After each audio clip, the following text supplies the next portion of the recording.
गृहस्थ रहने के लिए घर बनाता है। घर गृहस्थ की जीवन की एक आवश्यकता है। हमारे आचार्य ने इस विषय में अपना चिंतन पर परामर्श देते हुए कहा है कि क्षेत्र का बड़ा प्रभाव होता है।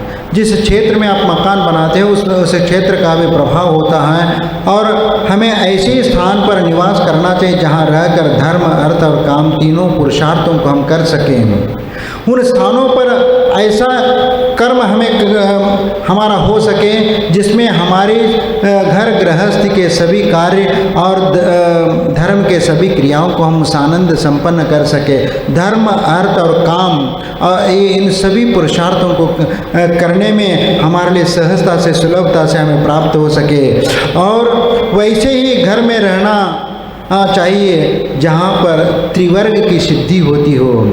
जिस देश में, जिस क्षेत्र में या तीनों पुरुषार्थ प्रभावित होते हो तो उस देश को छोड़ देना चाहिए, क्योंकि ऐसे ही घर में रहना चाहिए जहाँ सुख, शांति और समृद्धि प्राप्त होती हो, जहाँ पर क्लेश और वैमनस्य और अपनी संस्कृति और सभ्यता का ह्रास होता हो।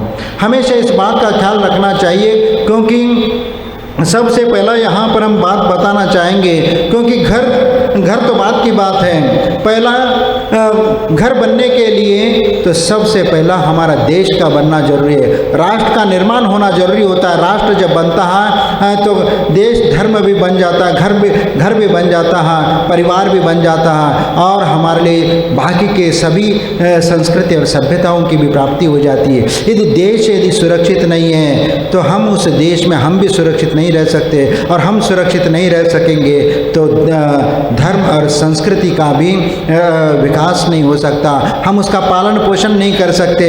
इसलिए धर्म और संस्कृति और सभ्यता को सुरक्षित रखना है तो सबसे पहला देश सुरक्षित होना चाहिए।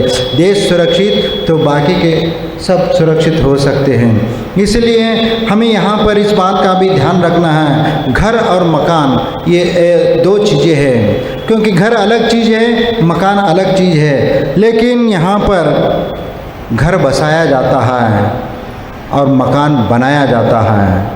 मकान में आदमी अकेला रह सकता है, लेकिन घर में अकेला व्यक्ति नहीं रह सकता, क्योंकि घर जहाँ पर है वहाँ पर वह व्यक्ति के साथ साथ उसकी पत्नी, उनके माता पिता और बच्चे आदि सभी होते हैं, तो वह घर होता है। और ऐसे घर में वह आत्मीयता के साथ, प्रेम वात्सल्य के साथ जिसको अपनत्व के साथ रहता है वह घर ही घर माना गया है। और उस घर में सुख, शांति और समृद्धि अपने आप प्राप्त हो जाती है। जिस घर में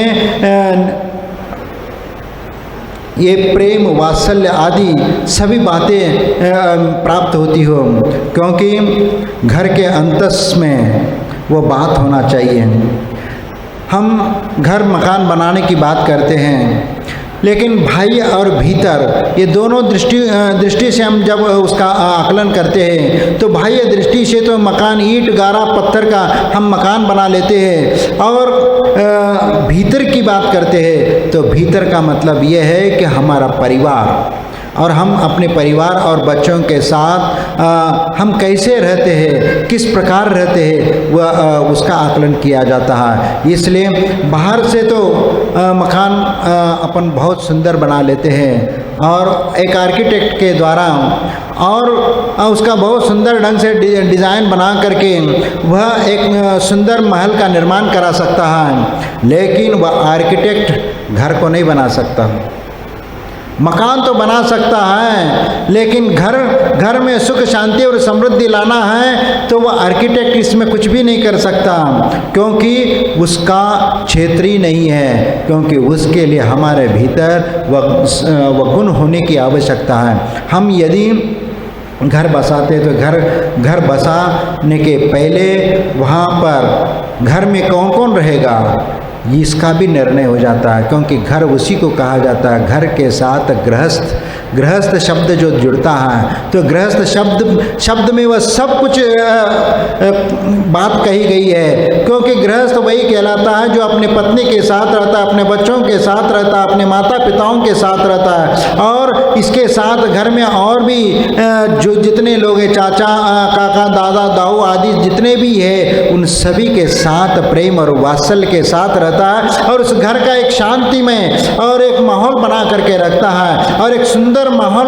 जब बन जाता है तो वह घर एक स्वर्ग के समान नजर आता है, क्योंकि वहाँ जो सुख शांति निर्माण हो जाती है और जिसके माध्यम से आप धर्म ध्यान करने में और व्रत उपवास आदि का पालन करने में आपको किसी भी प्रकार के व्यवधान नहीं होता और सहजता से और सरलता से आप अपना स्वाध्याय, धर्म, ध्यान आदि सभी क्रियाओं को करते चले जाते हैं और घर के लोगों का भी आपको सपोर्ट मिल जाता है, तो उसमें और चार चांद लग जाते हैं और उसी घर में वह सुख समृद्धि अपने आप प्राप्त हो जाती है।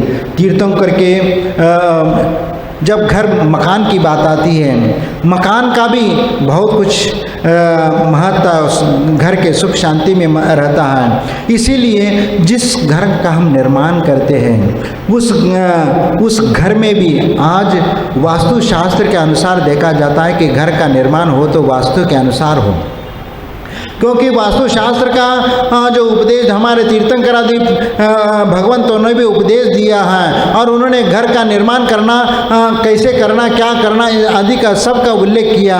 जब किसी मंदिर का निर्माण किया जाता है या और उपाश्रय का निर्माण किया जाता है तो वह किस प्रकार किस दिशा में गर्भगृह कहाँ होना चाहिए, मंडप गृह कहाँ होना चाहिए, नृत्य गृह कहाँ होना चाहिए आदि का सब उल्लेख उस मंदिर का निर्माण करने में उसको कहा जाता है कि इस ढंग से उसकी संरचना होना चाहिए, इधर से पानी निकलने का स्थान होना चाहिए आदि एक संरचना की जाती है, क्योंकि इस एक मंदिर का सुंदर ढंग से उसका निर्माण होना चाहिए और वह भी वास्तु के अनुसार होता है। इसलिए जिस घर में आप रहते हो उस घर में घर की जो बनावट रहती है, क्योंकि वह उसमें भी एक निगेटिव एनर्जी और एक पॉजिटिव एनर्जी अपने आप वहाँ पर प्राप्त हो जाती है, क्योंकि जिस प्रकार इस धरती में एक गुरुत्वाकर्षण शक्ति होती है, एक चुंबकीय शक्ति होती है, उसी प्रकार जिस स्थान पर आप घर बनाते हो वह घर आपके लिए उपयुक्त है क्या नहीं है उसको भी देखा जाता है, क्योंकि चुंबकीय जो शक्ति होती है उससे भी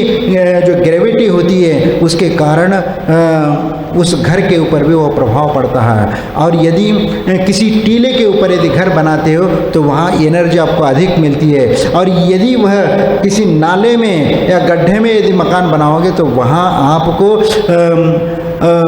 नेगेटिव एनर्जी अधिक मिलेगी और जिसके कारण वहाँ पर घर बस नहीं सकता, क्योंकि जिस नाले पे गड्ढे में ऐसी जगह अनेक प्रकार के संकट को लाने वाला वह स्थान होता है। और इतना ही नहीं कि उस घर में सुख शांति और समृद्धि प्राप्त नहीं हो सकती, क्लेश के अलावा उस घर में कुछ भी प्राप्त नहीं होता। इसलिए उस घर को बनाते समय उन स्थान महत्वपूर्ण होता है। जिस स्थान में आप घर का निर्माण करना चाहते हो तो उसको भविष्य के दृष्टिकोण से भी हम उस घर को देखने की आवश्यकता होती है। जब हम भविष्य को दृष्टिकोण से, हम सुख समृद्धि के दृष्टिकोण से हम उस घर का निर्माण करते हैं, वास्तु के अनुसार वह घर बैठता है क्या नहीं, पूर्व के तरफ मुख करके बन सकता है क्या, उत्तर के तरफ मुख करके उस मकान का निर्माण किया जा सकता है, इन सब बातों का उसमें ख्याल रखा जाता है। और यदि आपका वह जगह ही ऐसा हो कि उस घर का जो द्वार है वह दक्षिण मुखी हो रहा हो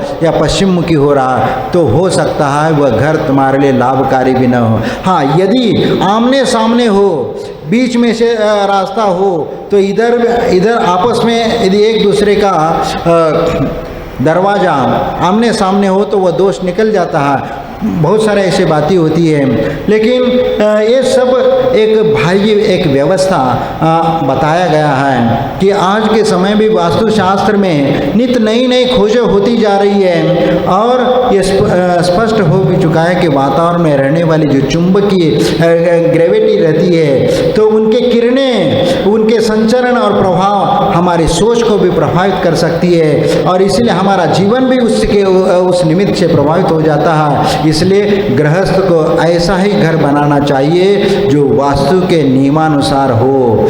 और अगर वह घर इस प्रकार घर बनाता है तो अनेक प्रकार के, यदि वह घर यदि वास्तु के अनुसार नहीं बनता है तो उसमें वास्तु के नियमों के अनुसार जो लाभ होना चाहिए था वह लाभ उसको नहीं मिलता, और उसके अनुसार वह यदि बनाता है तो वह संकटों से मुक्ति प्राप्त हो जाती है। इसलिए कई व्यक्तियों के जीवन में सुख और अशांति देखी जाती है, कहीं उनका घर भी कारण बन जाता है, और ऐसे अनेक कारण और उदाहरण देखे गए हैं। इसलिए कहा जाता है कि यदि तुम्हारे बाहरी वातावरण भी ठीक ठाक रखना भी जरूरी होता है, इसलिए घर वास्तु नियमों के अनुसार बनाया जाता है। घर का आंगन भी बगीचा भी हो जिसमें मन प्रशस्त बना रहे। कभी कभी ऐसा भी होता है, कभी कभी हम लोग आहारचर्या के निमित्त से किसी के घर में जाते हैं तो कई बार ऐसा लगता है कि जिस घर में हम प्रवेश करते रहते हैं कि वहाँ की निगेटिव एनर्जी यदि रहती है तो लगता है कि इस घर से लौट चले, क्योंकि साधु के मन में ऐसा कभी ये नहीं रहता कि किसी श्रावक के यहाँ पर भेदभाव की दृष्टि से हम ये करें। लेकिन कई ये होता है कि वहाँ घर में प्रवेश करते समय ऐसे लगने लगता है कि अरे यहाँ से निकल चलते हैं, लेकिन फिर भी साधु जाता नहीं है, लेकिन वहाँ निगेटिव एनर्जी वहाँ पर आने लगती है। निगेटिव एनर्जी जब वो बाहर आने लगती है और उसका प्रभाव मन मस्तिष्क के ऊपर पड़ता है, और किसी घर में प्रवेश करते ही इतनी प्रसन्नता होती है कि आपका मन भी इतना प्रसन्न हो जाता है, और वहाँ रहने वाले लोगों के साथ जब आपका व्यवहार हो जाता है तो वो भी प्रसन्न हो जाते, और सब एक दूसरे प्रसन्नता जब आती है तो अपने आप सुख और शांति अपने आप आ जाती है। एक प्रेम और वात्सल्य का वातावरण निर्माण हो जाता है जो हमारा जीवन में वो बहुत ही महत्वपूर्ण माना जाता है। इसलिए बाहर की बात हुई और भीतर घर कैसा होना चाहिए ये भी हमें समझने की आवश्यकता। बाहर की तो व्यवस्था हो गई कि वास्तु के अनुसार घर का निर्माण ऐसे होना चाहिए वैसा होना चाहिए, ये एक निमित्त हो गया कि जिसमें घर में सुख शांति के लिए कारण बनता है। लेकिन उसके साथ भी घर के भीतरी व्यवस्था कैसी होना चाहिए। घर के भीतरी एक आदर्श घर तो वही कहला सकता है जो भीतर से सुख संपन्न हो, जिसे हम घर बनाना चाहते हैं। कैसा हो घर? आदर्श घर वही है जहाँ अपने पूर्वजों के आदर्शों का जहाँ पर अनुकरण किया जाता हो और उनका आदर्श को लेकर के सुरक्षित उनके आदर्शों को लेकर के हम उसका निर्वहन करते हैं, वह घर ही वह आदर्श घर के श्रेणी में आता है। लेकिन जिस घर में आदर्शों की उपेक्षा की जाती हो और उनका सम्मान हमारे पूर्वजों का सम्मान नहीं होता हो, वह घर कभी आदर्श घर नहीं बन सकता है। आदर्श घर बनाने के लिए हमारे पूर्वजों की वह संस्कार और परंपरा को ध्यान रख करके हमें चलने की आवश्यकता है। घर बसाना तो बहुत सरल है, लेकिन घर को चलाना बहुत कठिन होता है, क्योंकि शादी तो कर लिया, बच्चे भी हो गए और सब पूरा अपने बसा दिया, लेकिन उस घर को चलाने के लिए भी अर्थ का उपार्जन करने का साधन भी होना चाहिए। क्योंकि हमारे जीवन में वह ऐसे बहुत सारे बातें होती हैं कि गृहस्थ का घर कोने कोने में अपनत्व का भाव जुड़ा होना चाहिए। घर तभी वह सुरक्षित रह सकता है जिसमें प्रेम और वात्सल्य जहाँ जिस घर में नज़र आता है, एक दूसरे के प्रति सुख दुख में सम्मिलित होकर के दुख दूर करने का वो प्रयत्न किया जाता है और सबको वह प्रेम भी मिलता है, वह सम्मान भी मिलता है और एक अपनत्व भी वहाँ दिखाया जाता है। उस घर में एक बहुत ही सुखद वातावरण निर्माण हो जाता है। घर जब बसता है तब गृहिणी आती है। घर कब बसता है? जब गृहिणी आती है तब गृहस्थ कहलाता है। उसके पहले वह गृहस्थ नहीं होता है, वह एक लड़का होता है, वह लड़का होता है। लेकिन जैसे ही वह गृहिणी आ जाती है तो गृहिणी आती है वह गृहस्थ बन जाता है। और गृहस्थ का धर्म, क्योंकि गृहस्थ जो घर में पढ़ा लिखा बड़ा और फिर घर बसाया, और घर बसाना है तो कैसे घर बसाएं? ग्रंथों का अवलोकन करने के बाद जो निष्कर्ष निकला उसमें 4 बातें सामने आ जाती हैं। 4 बातें, और वह घर आदर्श घर होगा जिसमें इन 4 बातों का समावेश हो जाता है। 4 बातें आप अच्छे ध्यान से सुनिए। सबसे पहला, बंधु बांधवों में प्रेम, ये उस घर का पहला। दूसरा, अतिथि सत्कार। तीसरा, कुलाचार का पालन हो। और चौथा, परिजनों की सेवा। ये 4 स्तंभ है उस आदर्श घर के निर्माण करने के लिए और आंतरिक स्वरूप को स्थापित करने के लिए ये जरूरी है, क्योंकि आंतरिक स्वरूप को स्थायित्व प्रदान करने के लिए और उसको संभालने के लिए घर में ये 4 चीज़ें होना आवश्यक है। और इतनी चीज़ें यदि उस मकान में है, उस घर में है, तो वह घर एक आदर्श घर के श्रेणी में आ जाता है। इसलिए ईंट गारे से बनी हुई इमारत वह तो एक घर मात्र है, लेकिन गृहस्थ वही है कि उस घर में अपने परिवार के साथ रहता है और जहाँ पर ये 4 तत्व पाए जाते हैं, इन 4 तत्वों को लेकर के अपने जीवन में चलता है, वही घर एक आदर्श घर है। सबसे पहली बात है बंधुजनों का प्रेम।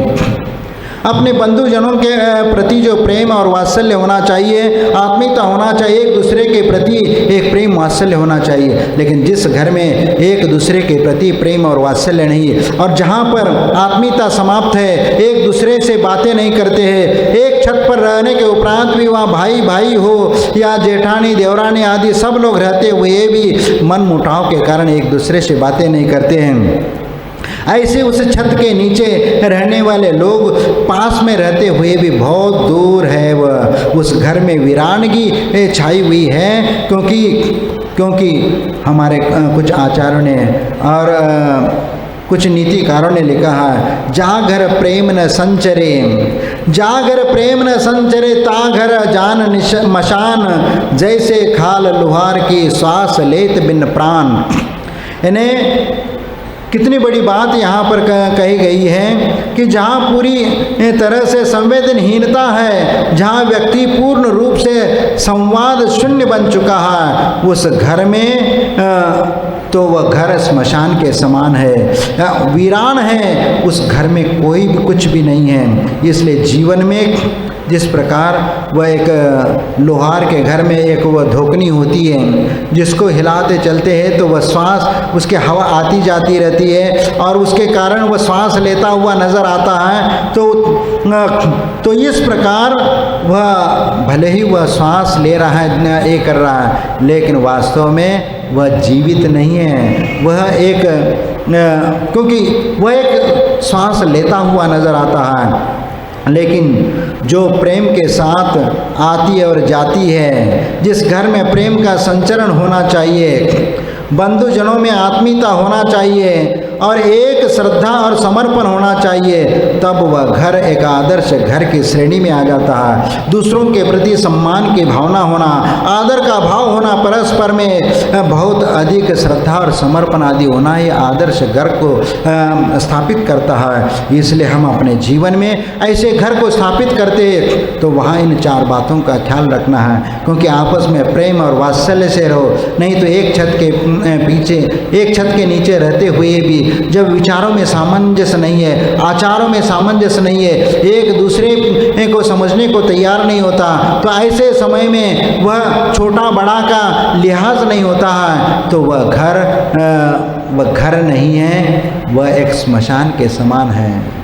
क्योंकि वह उस घर में तो लोग रह रहे हैं, लेकिन वह नहीं के बराबर है, क्योंकि भले ही आप खा रहे पी रहे जी रहे हैं, लेकिन वह जीना किस काम का जिसमें प्रेम न हो, वह जीना किस काम का जिसमें दूसरों के प्रति सहानुभूति न हो, जो वह जीना किस काम का जिसके दिल में दूसरों के प्रति दुख और दर्द न हो। इसीलिए वह घर नहीं है, क्योंकि जिस दिल में वो दूसरों के प्रति भी दुख दर्द और सहानुभूति होती हो और एक समरसता भाव होता है, वही घर एक दूसरे को अच्छा घर के रूप में उसको माना जा सकता है। क्योंकि आज आदमी जब थोड़ा सा ऐश्वर्य पा लेता है, धन दौलत को प्राप्त कर लेता है, तो वह आसमान में उड़ने लगता है। वह अपने आप को सोचने लगता है कि मेरे जैसा बड़ा कोई व्यक्ति नहीं है। इसीलिए ऐसा व्यक्ति अहंकार में डूब जाता है और धन दौलत के मद में इतना वह डूब जाता है कि अपने अस्तित्व को भी भूल जाता है, यहाँ तक कि अपने रिश्तेदारियों को भी भूल जाता है और अपने भाई और अपने परिवार के अन्य लोगों को भी भूल जाता है। क्योंकि पैसा आ जाता है तो सिर्फ अपना और अपने परिवार को देखना शुरू कर देता है। लेकिन इतना ही पर्याप्त नहीं है, क्योंकि शास्त्रों में नीतिकारों ने कहा है कि जो व्यक्ति ऐश्वर्य को प्राप्त हो जाता है तो उसे अपने बंधुओं से बहुत अधिक प्रेम करना चाहिए, आत्मीयता जताना चाहिए। क्योंकि जिस घर में यदि एक व्यक्ति यदि अच्छे संपन्न हो जाता है, वह अपनी कारोबार के माध्यम से, एक व्यापार के माध्यम से अपने घर को एक अच्छे लेवल पर ले आता है और दूसरे हमारे भाई अपने बांधव जो भी लोग हैं, तो वह यदि अपने स्तर से बहुत नीचे है और वह उनके लिए सहयोग की ज़रूरत है, मदद की ज़रूरत है और उनको भी अपने बराबर लाने का यदि आपके मन में भाइयों के प्रति प्रेम है, तो उनको भी आप अपने साथ जोड़ सकते हो और उनको जिम्मेदारी दे सकते हो कि भाई ये तुम एक काम कर लो। सब मिल करके जब काम करते हैं तो उस कार्य में भी चार चांदनी लग जाती है। क्योंकि अकेला व्यक्ति कोई बिजनेस करना चाहेगा तो अकेला व्यक्ति उसका करने में समर्थ नहीं होता, लेकिन जब चार व्यक्ति मिल करके बिजनेस करने लगते तो एक बिजनेस करते करते वह 4 फैक्ट्रियाँ खोल सकता है। क्योंकि फिर अलग अलग वह अपना जिम्मेदारी का निर्वाह कर सकते हैं। क्योंकि जब एक फैक्ट्री का निर्माण जब चारों मिलकर के करते, जब वो डेवलप हो जाता है तो उसमें जो कमाई होती है तो उस कमाई से वह अन्य 4 फैक्ट्रियाँ भी बना करके सबके लिए एक फैक्ट्रियाँ भी निर्माण करा सकता है। क्योंकि प्रेम और वात्सल्य के साथ अपने भाइयों को भी बसाने के जिसके मन में एक तड़प होती है तो वह अपने भाइयों के हित की भी चिंता करता है, अपने परिवार की चिंता करता है और अपने संबंधियों के प्रति भी एक सहानुभूति जताता है। इसीलिए वह सहृदयता के साथ बंधुओं की सहायता करता है और आत्मीयता जताता है। इसीलिए तिरुकुलर में लिखा है कि अपने नातोदारों को एकत्रित कर उन्हें अपने स्नेह के बंधन में बांधना ही ऐश्वर्य का लाभ और उद्देश्य है। ये तिरुकुलर है। तिरुकुलर एक तमिलनाडु में एक तमिल भाषा में लिखा हुआ ग्रंथ है और तिरुकुलर ने अपने नाम से उसको ग्रंथ का निर्माण किया। उसमें बहुत अच्छे नीतिपरक बातें लिखी है। तो उसमें ये बात कही है कि अपने रिश्तेदारों को एकत्रित कर उन्हें अपने स्नेह के बंधन में बांधना ही ऐश्वर्य का लाभ और उद्देश्य है। और कितनी बड़ी बात यहाँ पर वह कह देते हैं कि यही तो ऐश्वर्य है। ये धन दौलत, सोना चांदी, हीरे मानिक मोती आदि, ये धन दौलत ये तो आपके दूसरे कार्य के लिए काम आ जाएंगे, लेकिन सबसे बड़ा धन तो एक प्रेम है जो अपने संबंधी लोगों से प्राप्त हो जाता। वह प्रेम और वात्सल्य जो मिलता उससे बढ़कर धन इस दुनिया में कुछ भी नहीं है। इसलिए कभी भी अपने बड़ों का और अपने छोटों का और अपने बराबरी लोगों का, जो अपने रिश्तेदारों का जो सम्मान करता, वह जीवन में वह सुख शांति के साथ रह सकता, वह एक आदर्श घर के श्रेणी में आ जाता है। इसलिए जहाँ पर भी देख लो, जिस घर में आपस में प्रेम और वात्सल्य है, तो आप स्वयं महसूस करोगे कि आप कितनी शांति का अनुभव करते हो। एक आपको अपने घर परिवार के प्रति गर्व होता है, एक स्वाभिमान आ जाता है कि हमारे घर में एक प्रेम वात्सल्य साथ एक छत के नीचे हम रहते हैं। शाम के समय सब एक साथ बैठ करके हम मिल करके भोजन करते हैं। और इतना ही नहीं कि हम 4 लोग बैठ करके अपने सुख दुख का लेन देन भी करते हैं। क्योंकि शाम के समय सब मिल करके बैठते हैं तो अपनी अपनी अनुभव, दिन भर हुई घटनाओं का चर्चा सहजता से करते हैं। वहाँ कोई राग द्वेष की बात नहीं होती है, भैया आज तो ये हो गया, कल ये हो गया, परसों ये हुआ था, वो ये हुआ था, ऐसी कुछ बातें होती तो इसी से हमारा प्रेम और वात्सल्य जुड़ता चला जाता। लेकिन आज एक छत पे रहते हुए भी एक स्थान बैठ करके वार्तालाप करना नहीं चाहता, क्योंकि आज के दुनिया में रहने वाले माँ बाप अपने बच्चों का रूम अलग, माँ बाप का रूम अलग। जब यदि कोई अपने बेटे को बुलाना है या बेटे अपने भाई को कुछ बोलना होगा तो आज मोबाइल में से मैसेज दे देता है कि भाई यहाँ आ जाओ, अभी चलना है। यानी वह जा करके बोलना भी इतना ये नहीं समझता कि हम अपने भाई से बात कर ले, परिवार के लोगों से बात कर ले। एक छत के नीचे रहते हैं, सबके हाथ में मोबाइल है और मोबाइल से अपने अपने दुनिया में वो जी रहे। एक प्रेम वात्सल्य वहाँ उस घर में नज़र नहीं आता। सब अपने अपने ज़िंदगी जी रहे और अपनी अपनी क्रिया कर रहे, क्योंकि एक साथ बैठ करके कभी ज़िंदगी में बैठने का कभी प्रयास तो करें। क्योंकि आज जो व्यवस्थाएं होती जा रही, जिसके द्वारा व्यक्ति दूर होता जा रहा है, अपने घर कुटुंब परिवार से वह अकेला होता जा रहा है, वह किसी का सानिध्य उसको अखरने लगता है। वह सोचता है कि मैं अकेला रहूं। देखो, जब तक आउटडोर जा कर के आप अपनी शारीरिक मेहनत से खेलोगे नहीं, तब तक शरीर स्वस्थ कैसे रहेगा। इसीलिए बाहर जा कर के भी आउटडोर खेल भी खेलने की आवश्यकता है। ये उसको समझ में नहीं आता। वह आज मोबाइल में पूरी दुनिया मुट्ठी में आ गई है, तो हर चीज़ उसको उसमें देखने को मिलता है। इसलिए टाइम पास करना होगा तो मोबाइल, कोई मैसेज भेजना है तो मोबाइल, बात करने के लिए भैया हमारे पास टाइम नहीं है, भैया तुम भले ही वो कुछ नहीं कर रहा है, वो मोबाइल देख रहा है, पिक्चर देख रहा है या कुछ भी देख रहा है उसमें, लेकिन किसी से बात करने के, अरे तुम हमें डिस्टर्ब करने आ गए।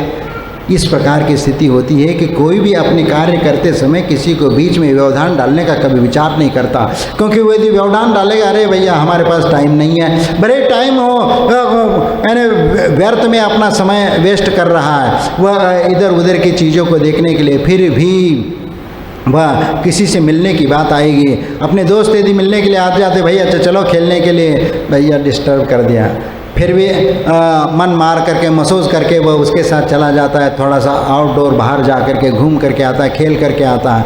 लेकिन वो ज़रूरी है, अपने बच्चों को भी वह मार्गदर्शन करने की आवश्यकता है। अपने बच्चों को घर के भीतर ही मोबाइल दे करके खेलने के लिए उनको न कहा करे, क्योंकि उनके लिए बाहर में कुछ खेल खेलने के लिए प्रेरित किया जाए। नहीं तो आने वाले समय में बच्चे भी ऐसे ही ज़िंदगी जीना प्रारंभ कर देंगे, तो वह एकाकी अकेले रह जाएंगे, वो दोस्ती करना भी भूल जाएंगे, क्योंकि संकट की घड़ी में दोस्त ही हमारे काम आते। जब हम उनके काम नहीं आएंगे तो वो दूसरा भी अपने काम में नहीं आएगा। तुम अपने घर में मस्त, वो अपने घर में मस्त, तो एक दूसरे का परिचय भी नहीं हो पाएगा। ऐसे में ज़िंदगी जीना बहुत कठिन हो जाता है, क्योंकि किसी भी संकट की घड़ी में दोस्त काम आ जाते हैं, अपने परिवार के लोग काम आते हैं। इसलिए जिस घर में परिवार में एक प्रेम और वात्सल्य, सबसे आपको हर जगह जहाँ पर भी जाओगे ये चार बातें ही सामने आ जाएगी कि तुम्हारे घर में कैसे वातावरण है। वातावरण आती है तो प्रेम और वात्सल्य आदि यही बात आ जाती है। आप एक दूसरे के साथ कैसे मिल करके रहते हो, कैसे आपस में बोलचाल करते हो, आदि बातों का ही वहाँ पर व्यवहार हो जाता है। इसीलिए इन बातों को हमें ख्याल रखने की आवश्यकता है। आचार्य कुंद का जो कुरल काव्य है उसमें भी लिखा है कि जिस घर में आए हुए अतिथि का, हाँ, अब दूसरी बात है अतिथि सत्कार की बात आती है। अतिथि सत्कार भारतीय परंपरा में अतिथि देवो भव कहा जाता है, क्योंकि अतिथि एक भगवान का रूप मान करके चलते हैं। अतिथि सत्कार की प्रेरणा गृहस्थ को हमेशा हमेशा दी गई है। इसीलिए यदि आपके दरवाजे में यदि कोई अतिथि आ जाता है और वह यदि लौट के जाता है तो तुम्हारे दरवाजे पर आया हुआ देवता वापस चला गया, उसको अच्छा नहीं समझते। इसीलिए अतिथि सत्कार अच्छे भाव भक्ति के साथ करना चाहिए, ये कहा जाता है, क्योंकि ये हमारी संस्कृति है। कहीं भी कोई आता है तो उसका बहुत अधिक सत्कार और सम्मान किया जाता है, उसकी आव भगत की जाती है। लेकिन जब से शहरीकरण या विकास होता जा रहा है, हमारी संवेदनाएं सूखती जा रही है, समाप्त होती जा रही है। क्योंकि गाँवों में फिर भी आज अतिथि सत्कार वहाँ पर अभी भी है, लेकिन शहरों में यदि चले जाते हो तो यदि मान लीजिए 2-3 लोग यदि चले गए और एक दिन अपने रिश्तेदार के वहाँ पर रह गए तो उनको लगता है कि भैया कब जा रहे हो, कब जा रहे हो, क्योंकि वहाँ तो ये एक ही बेडरूम है, एक किचन है, एक डाइनिंग टेबल है और बस एक सीमित परिवार है, उतनी जगह है। अब इतनी जगह में यदि 2 लोग बाहर से आ जाएंगे तो आपको किचन में सोना पड़ेगा। कहाँ पर सोओगे, कहाँ पर लेटोगे और बाहर से आए व्यक्ति को कहाँ पर सुलाओगे। इसलिए कोई भी शहर में चला जाता है और जाता है तो उसको ये सोच के जाना पड़ दिया वहाँ सोना ना पड़े, इसलिए जल्दी लौटना चाहता है। लेकिन पुराने ज़माने में देखो, यदि कोई अतिथि घर में आता था उसको तो खिला पिला करके वहीं पर भैया आज रुक जाओ, कल रुक जाओ, 1-2 दिन रुक जाओ, ऐसा प्रेम वात्सल्य के साथ बोला जाता था और वह खुशी खुशी प्रेम और वात्सल्य के साथ रह करके वह अपने इच्छा अनुसार निकल जाता था। लेकिन आज ये स्थिति हो गई, यदि आज कोई आ गया 1 दिन तो एडजस्ट कर लेंगे, दूसरे दिन थोड़ा सा विकल्प आ जाएगा और वह सोचेगा भैया ये कब जा रहा है, कुछ बोल ही नहीं रहा है। फिर दूसरे दिन तो इन प्रकार से वह ये कर लेगा और तीसरे दिन भी रहता है तो वह सीधा बोल देगा भैया कब जा रहे हो, सीधा बोलेगा कब जा रहे हो। क्योंकि पहला दिन आता है तो अतिथि होता है, दूसरा दिन आ गया तो घर का मेंबर बन जाता है, तीसरा दिन आ गया भैया अब तुम घर का मेंबर भी नहीं हो, कुछ नहीं, तुम तो अब चलो। यानी ये स्थिति हो गई कि भैया तुम कब जा रहे हो। तो इसमें आपके अपनत्व नज़र नहीं आएगा।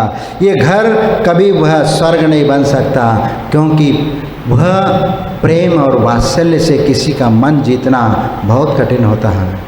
क्योंकि हर व्यक्ति का मन जीतना इतना सरल नहीं होता, लेकिन जिसमें व्यवहार कुशलता है वह व्यक्ति तुरंत अपने व्यवहार से एक क्षण में सामने वाले व्यक्ति के मन को जीत लेता है। इसलिए ये जो हम जीतते हैं, ये अतिथि सत्कार जो करते हैं, और हमारे यहाँ श्रावकों के व्रत में अतिथि संविभाग एक व्रत भी है।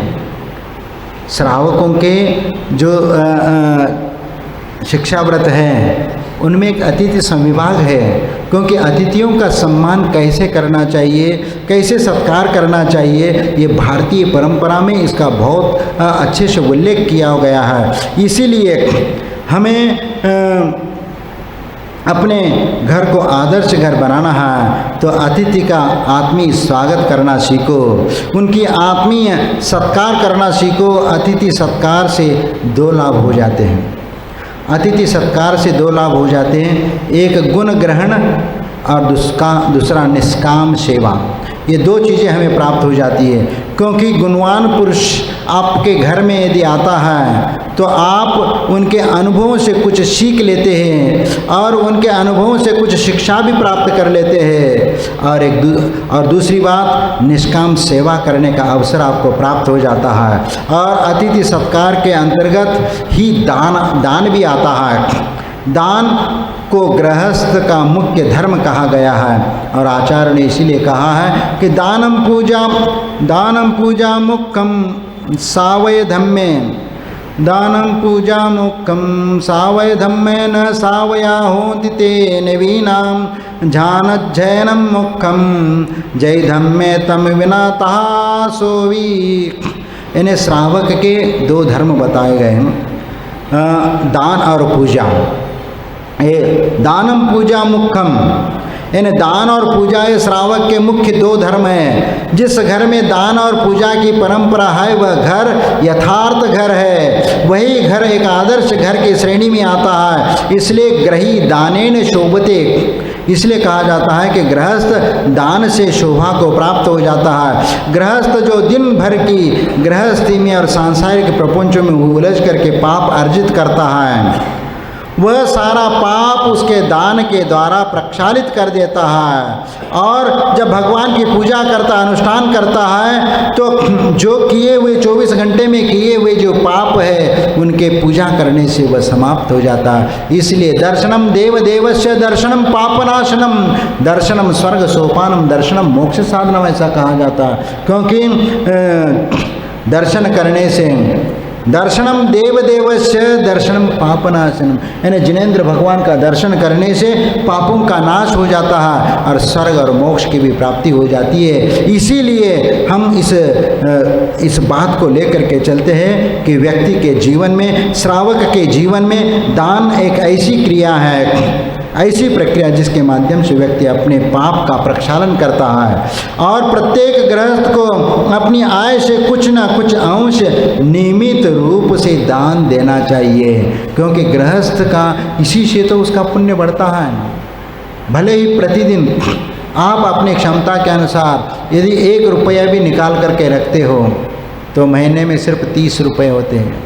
और वैसे देने के लाने आप एक बार में 1000 रुपये भी दान दे सकते हो। लेकिन आपका नियमित एक दान की परंपरा में आप श्रावक धर्म का निर्वाह करते समय यदि प्रतिदिन 1 रुपया आप निकाल करके रख रहे हो और इसके उपरांत आप महीने में जितना पैसा इकट्ठा हो वो जा करके किसी भी एक शुभ कार्य में वह इकट्ठा दान करते हो, तो वह दान भी उसी श्रेणी में आ जाता है। इसलिए प्रतिदिन जो दान देने की हमारी भावना है, उसके माध्यम से जो आप पुण्य का अर्जन करते हो वह एक सातिशय पुण्य के लिए कारण बनता है। क्योंकि जो भी कोई धर्मात्मा बनता है तो ऐसा ही नहीं धर्मात्मा होता, वह ये उसका एक माध्यम है। और जिस घर में दान धर्म आदि होता है, पूजा जिनेंद्र भगवान का दर्शन पूजन वंदना होता है, वह घर कभी दरिद्र नहीं हो सकता।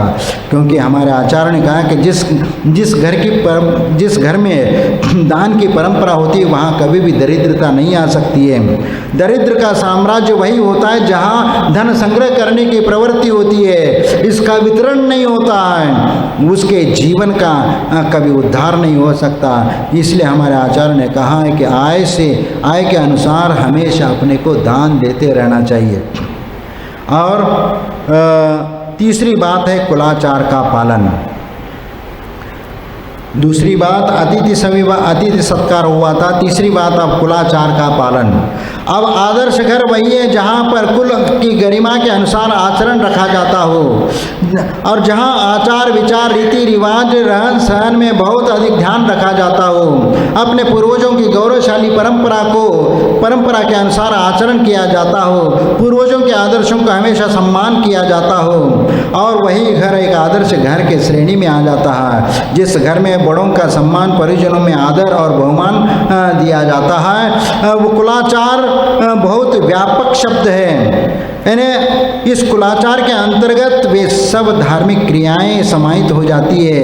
एक धार्मिक पुरुष के लिए अनिवार्य होता है कि कुलाचार के पालन का अर्थ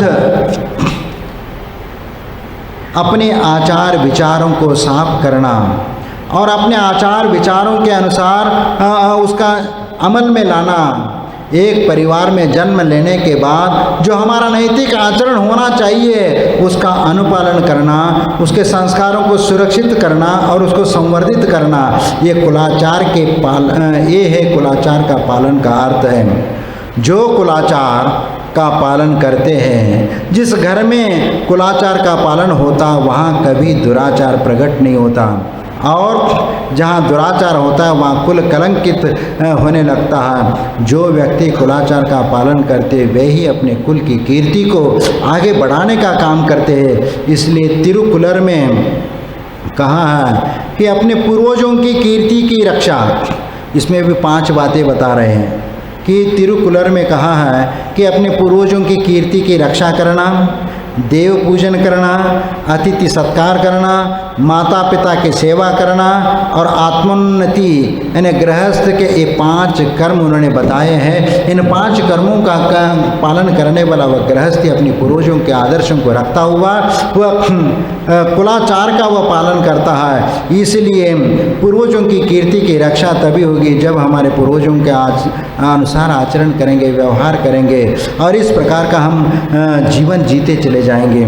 लेकिन जो व्यक्ति जैन होने के उपरांत या उच्च कुल में जन्म लेने के उपरांत भी यदि दुराचार करता है तो वह अपने जीवन को बर्बाद करता है, पूरे घर को भी वह कलंकित करता है, अपने पूर्वजों के जीवन को भी वह कलंकित करता है, अपने जिस कुल में अपने जन्मा है उस कुल को भी कलंकित कर लेते हैं। इसीलिए ऐसा व्यक्ति कलंक करने वाला वह कुलाचार का पालन नहीं कर सकता, वह घर अपने यश और वृद्धि नहीं कर सकता। इसलिए कुल की मर्यादा का पालन करते हुए कुलाचार का कुल को गौरवान्वित करता है, अपने वंश को गौरवान्वित करता है, कुलाचार का पालन करता है। कुलाचार का अर्थ सिर्फ इतना ही है कि हम नित्य उठे और भगवान की भक्ति करें, उनकी वंदना करें, देव दर्शन करें, अपने खान पान आचार विचार शुद्ध रखें, रात्रि भोजन का त्याग करें, व्यसन और बुराइयों से अपने आप को बचा करके कुलाचार का मात्र इतना ही अर्थ है।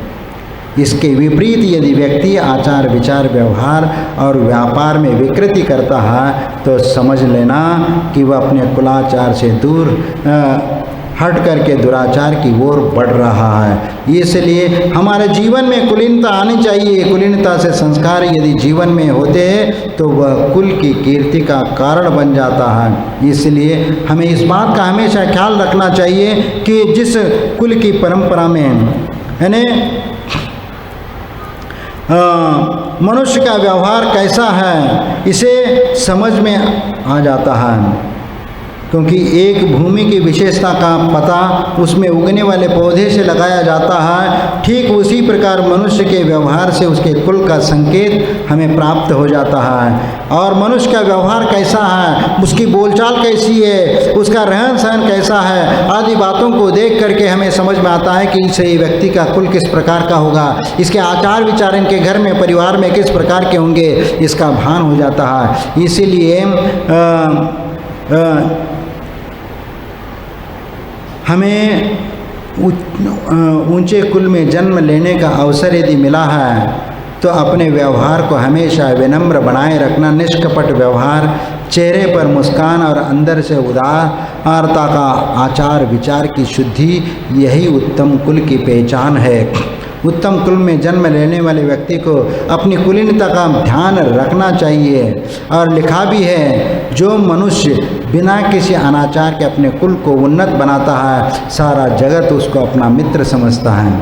तो इसीलिए लेकिन अपने कुल का गर्व भी नहीं होना चाहिए, क्योंकि कुल का गर्व करता है, अभिमान करता है तो वह उसके लिए हानि का कारण बन सकता है। इसलिए कुल का गौरव बनाए रखना है तो कुल की मर्यादाओं में हमें रहना है। हमें नहीं तो कई बार ये होता है कि अधिकार भैया मैं तो फलाना कुल का हूँ और फलाने कुल में मेरा जन्म हुआ है, इसलिए हमारी ऐसी मर्यादा है, हम किसी के सामने झुकते नहीं। एक यदि अहंकार आ गया तो समझ लेना तुम्हारा अस्तित्व यहाँ पर समाप्त हो गया। इसलिए उस प्रवृत्ति से हमें बचना चाहिए। चौथी बात है परिजनों की सेवा। भारतीय परंपरा में मातृदेव भव पितृदेव भव आदि की बात करते हैं, क्योंकि माता पिता को देव तुल्य कहा गया है। माता पिता को बहुत अधिक सम्मान देकर हमेशा उनका आदर करना चाहिए और हमेशा कोई भी किसी बात की बात आती तो परामर्श उनसे ले लेना चाहिए, क्योंकि माता पिता की सेवा आखिर क्यों विचार करो, मनुष्य अगर सबसे पहला और निकट का संबंध यदि किसी के साथ होता है तो वो तो माता पिता के साथ होता है। बाकी सारे सगे संबंधी पत्नी पुत्र और परिवार का नाता तो बाद में जुड़ता है। सबसे पहले अपने माता पिता का रिश्ता अपने साथ जुड़ जाता है। बालक इस धरती पर आता है तो उसके पहले उनकी माँ से उसका संबंध होता है और पिता का संबंध उसके साथ जुड़ जाता है और लालन पालन भी उसकी माँ करती है और पालन पोषण करती, उसे जन्म देती है और धरती पर खड़ा होने का योग्य बना देती है। एक एक क्षण माँ अपने बेटे को स्नेह और सौजन्य की भावना से और प्यार से उसको पालती है और बड़ा करती है।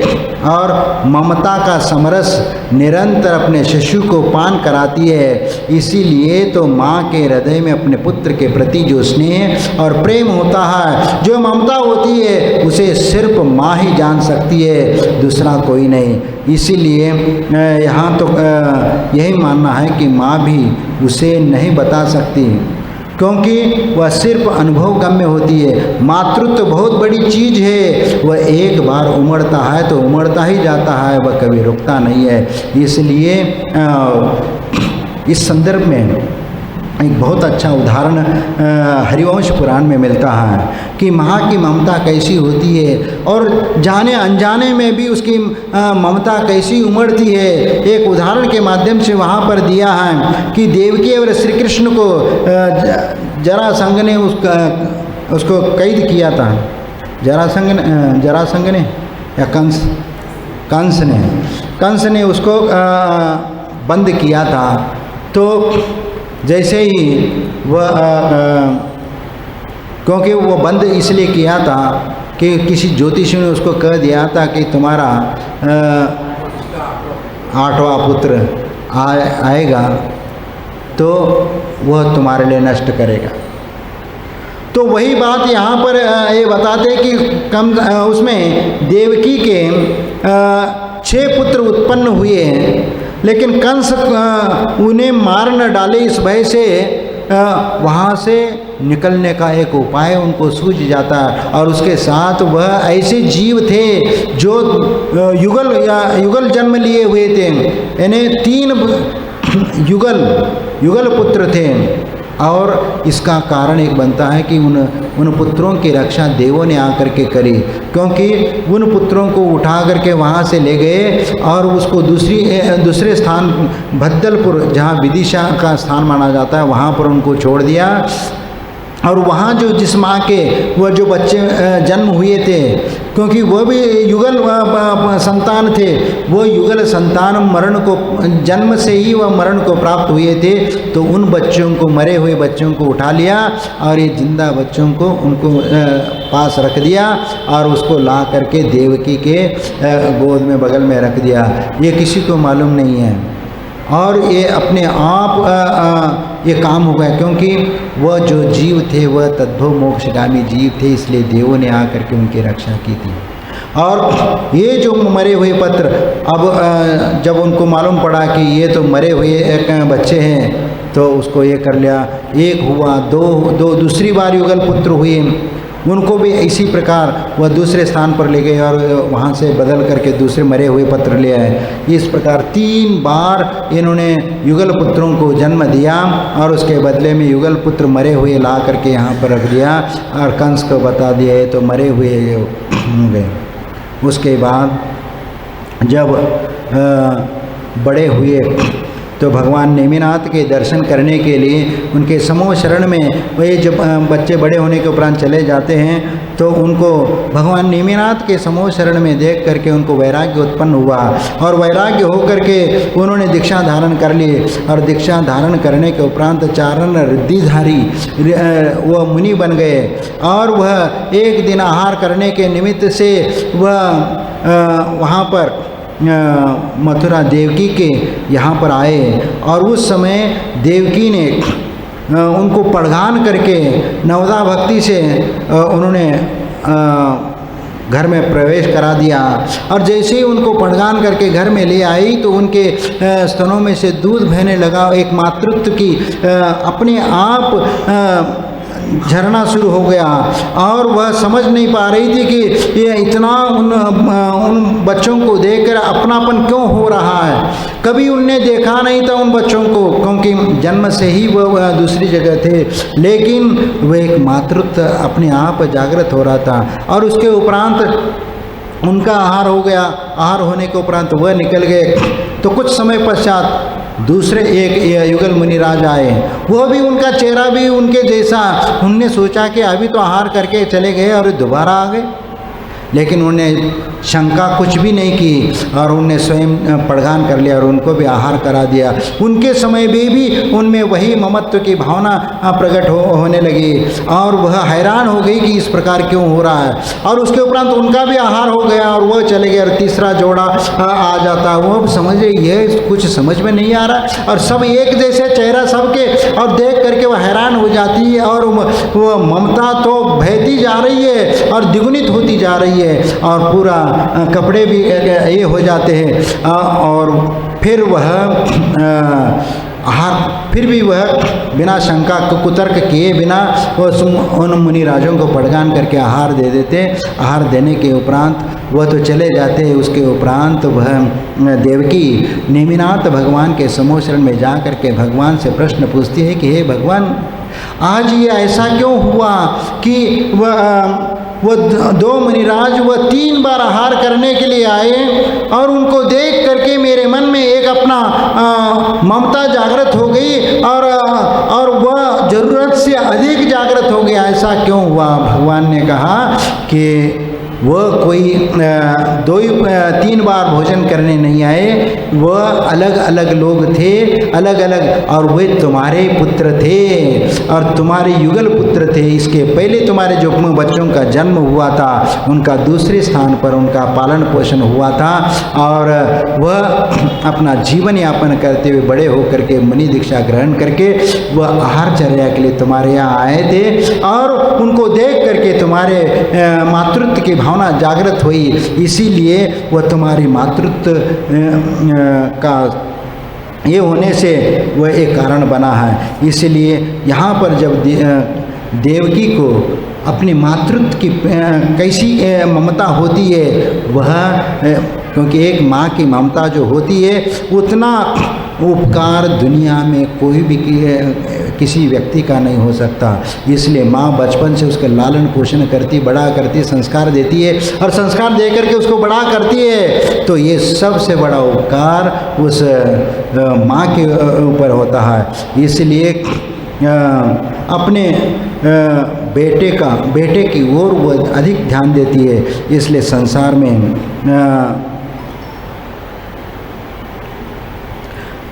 संसार में हर महापुरुष को जन्म देने वाली भी वह माँ होती है। चाहे वह तीर्थंकर को जन्म देने वाली हो या चक्रवर्ती को जन्म देने वाली माँ हो, वह माँ ही होती है। और माँ की ममता इतनी अधिक होती है कि एक बार भगवान महावीर जब माता त्रिशला की गोद में आ गए तो उन्होंने सोचा कि मेरे हरण चलन से माँ को कुछ कष्ट हो जाएगा, तो ऐसा सोच करके हिलना डुलना बंद कर दिया। तो हिलना डुलना बंद हो गया तो माँ को एक विकल्प होने लगा, अरे बच्चे को क्या हो गया, अभी तो हिलना डुलना भी बंद हो गया, अब तो बेचैन हो गई और परेशान होने लगी। परेशान होने लग गई तो वो रोने लग गई, कहीं बीच में कुछ अनिष्ट तो नहीं हुआ। तो वैसे ही गर्भ से ही वह जो तीर्थंकर बालक जन्म लेते अवधि ज्ञान ले करके आते ऊपर से, अवधि ज्ञान से वो बालक अपने गर्भ में बैठा हुआ जानता, अरे मैंने सोचा उनको कष्ट न हो इसलिए मैंने से हिले डुले शांति से बैठ गए, तो इससे तो और उनको परेशानी होने लग गई है। इसलिए माँ जो वह सहन करती है वह खुशी खुशी से वह सहन करती है, वह तकलीफ भी वह कष्ट भी वह एक ममता के साथ उसको कर लेती है। इसलिए माता पिता का जो कर्ज बेटे के ऊपर होता है उसको कभी दूर किया नहीं जा सकता। उनका उपकार और जन्म जन्मांतर में भी दूर किया नहीं जा सकता।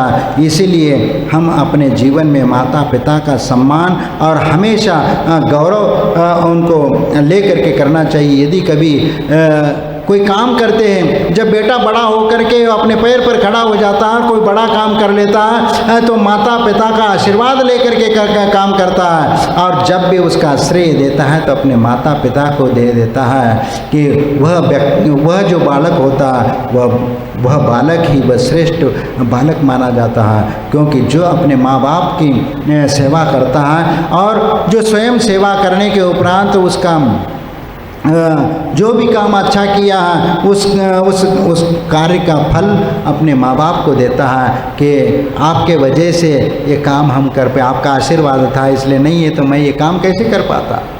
ये होता है बड़प्पन, बड़ों का सम्मान करना। इसलिए माता पिता के कर्ज से स्वयं को मुक्त करें, इसीलिए नीति ग्रंथों में 3 उपाय बताए हैं। माता पिता की कीर्ति को निरंतर बढ़ाने का प्रयत्न करना चाहिए। माता पिता को अपनी सेवा द्वारा प्रसन्न रखना चाहिए। तीसरी बात, उसकी आध्यात्मिक साधना में सहयोगी बनना चाहिए।